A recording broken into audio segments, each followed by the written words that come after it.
London एक ऐसा शहर जो अपनी खूबसूरती, संस्कृति और इतिहास के लिए जाना जाता है। लेकिन इस शानो शौकत के पीछे एक खौफनाक साया भी छुपा है। इतिहास के कुछ सबसे डरावने किरदार इन्हीं गलियों में चले थे। अपने पीछे ऐसी कहानियां छोड़ गए जो आज भी रोंगटे खड़े कर देती है। आज रात हम 3 कुख्यात सीरियल किलर्स की जिंदगी और उनके अपराधों को उजागर करेंगे, जिन्होंने लंदन के दिल को डर का घर बना दिया। तो अपनी जगह लीजिए, लाइट्स को धीमा कीजिए और लंदन के इतिहास के इस अंधेरे पक्ष की यात्रा के लिए तैयार हो जाइए। चलिए शुरू करते हैं। हमारी यात्रा शुरू होती है 1800 के दशक के अंत में कुख्यात जैक द रिपर की कहानी के साथ। इतिहास के सबसे बदनाम सीरियल किलर के रूप में मशहूर जैक ने लंदन के ईस्ट एंड, खासकर व्हाइट चैपल इलाके में आतंक मचा दिया था। उसके अपराध बेहद भयावह थे। महिलाओं को निशाना बनाना और उनके शवों पर ऐसी खौफनाक दरिंदगी करना जिसने उस समय के सबसे बेहतरीन जासूसों को भी हैरान कर दिया। लेकिन जैक को इतना डरावना किसने बनाया? वो कभी पकड़ा नहीं गया। आज तक उसकी पहचान अपराध जगत के सबसे बड़े रहस्यों में से एक बनी हुई है, जो आज भी लंदन को डर और अटकलों की छाया में रखे हुए है।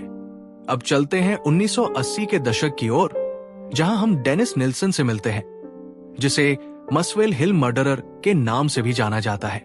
निल्सन देखने में एक आम इंसान लगते थे, लेकिन उनके घर के दरवाजों के पीछे उन्होंने ऐसे भयावह अपराध किए जिन्होंने पूरे देश को हिला कर रख दिया। 5 सालों तक निल्सन ने युवकों को अपने घर बुलाया और उनकी जान ले ली। उनके खौफनाक तरीके और बाद में उनके शांत स्वभाव से दी गई स्वीकारोक्ति ने उनके दिमाग की असली दहशत को उजागर कर दिया। निल्सन की कहानी हमें ये कड़ा सबक देती है कि बुराई अक्सर साधारण दिखने वाले चेहरे के पीछे छुपी होती है।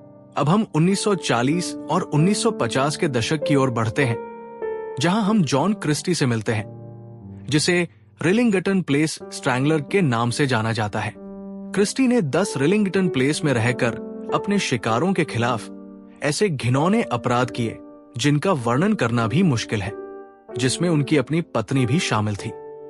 लेकिन उनके अपराधों को और भी भयावह क्या बनाता है? क्रिस्टी ने कुछ हत्याओं के लिए एक निर्दोष व्यक्ति टिमोथी इवांस को फंसा दिया, जिसके परिणाम स्वरूप इवांस को गलत तरीके से फांसी दे दी गई। क्रिस्टी का आतंक तब समाप्त हुआ जब पुलिस ने उनके फ्लैट और बगीचे में दफनाए गए शवों की खोज की। आज भी उनका नाम लंदन वासियों की रीढ़ में सिहरन पैदा कर देता है। 3 हत्यारे, 3 खौफनाक विरासतें, इन सभी ने लंदन के इतिहास पर ऐसे निशान छोड़े हैं जो कभी मिट नहीं सकते। ये प्राचीन शहर भले ही अब शांत लगता हो, लेकिन इसकी गलियां अभी भी उन डरावनी और भयावह रातों की गूंज अपने साथ लिए हुए हैं। हमेशा जिज्ञासु रहें, लेकिन सतर्क भी, क्योंकि कभी कभी सबसे डरावनी कहानियां वही होती हैं जो असली होती है। अगर आपको लंदन के इतिहास के इस डरावने पहलू में झांकना पसंद आया हो, तो और भी खौफनाक कहानियों के लिए लाइक, शेयर और सब्सक्राइब करना न भूलें। कमेंट में हमें बताएं कि आपको इनमें से कौन सी कहानी सबसे ज्यादा डरावनी लगी।